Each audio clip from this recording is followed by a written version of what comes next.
Hey guys, Professor Bill, Comic Book University, Detective Comics issue 994.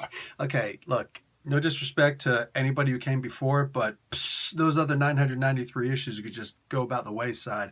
Tomasi's on this one. This is already a great hit. And I'm seriously over exaggerating like a lot, but it's worth it. This first issue, man, is banging wild. I'm loving this. So let's get into who actually made this comic book.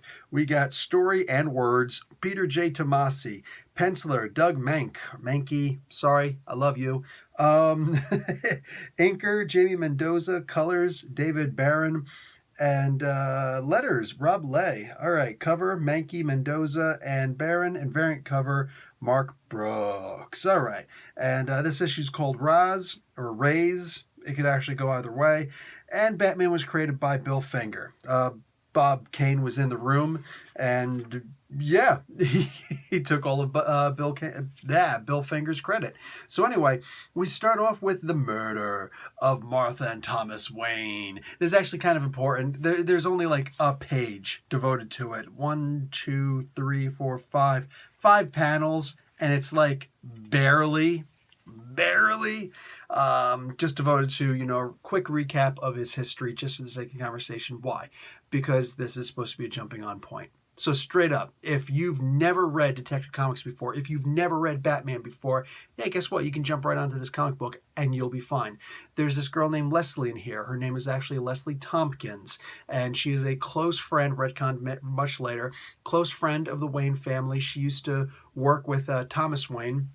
I almost said Clark's father, Bruce's father, and she actually knows Bruce's identity of Batman, and she looks out for him, and she's literally like a surrogate mother to him. She absolutely loves this kid. He's still the boy in her mind, and that's expressed here again. So anyway, she's targeted.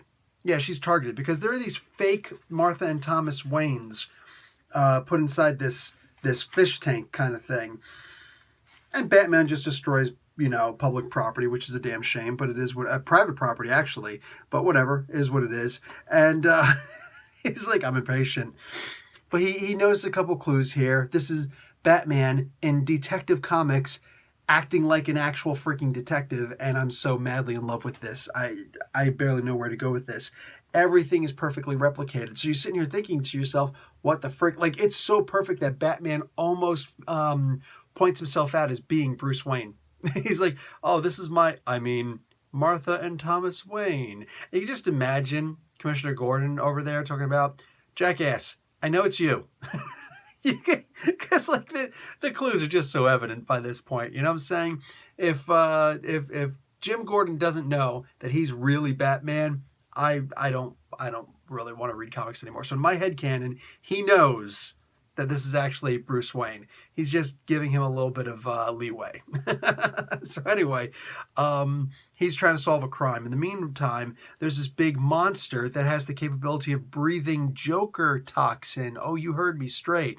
Dude, this is technically in issue 1, so I will be spoiling this because you need to know how good it is so that you go out and actually purchase physical copy.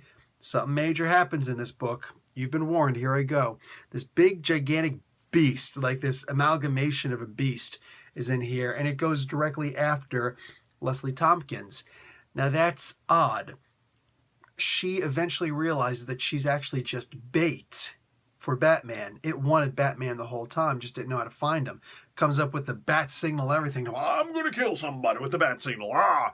But it needs to get a hold of Batman for some reason. Now, she recognizes this and she goes after it, but it breathes that Joker toxin in her face, and it's too late. Batman kind of rescues her, but all she rescues is a Joker-faced symbiote. And like, if you know the history of this character, here comes the last page reveal. That is, ooh, man, I'm crying right there. That's like watching his mom. Look at Batman's eyes. Like, that's like looking at his own mother. Turning into the one of the Joker toxin types. This week in DC Comics, we got the Peter J. Tomasi conversation where he's talking about him and Mankey working on this book, and it's fairly enlightening. It's fairly enlightening. It doesn't give a whole lot more, but it's there. It exists, and it's just talking about his countdown to issue number 1000. And baby, it is a really good countdown. I'm all aboard. I am all aboard for this. This is awesome. So I'm hoping he's going to stay on afterwards also. But honestly, however many stories this guy's got for Detective Comics, let him stand for exactly that. No more, no less. Don't get in the man's way. All right? And just let it go. Beautiful, beautiful. All right, guys. Professor Bill, Comic Book University. Class dismissed.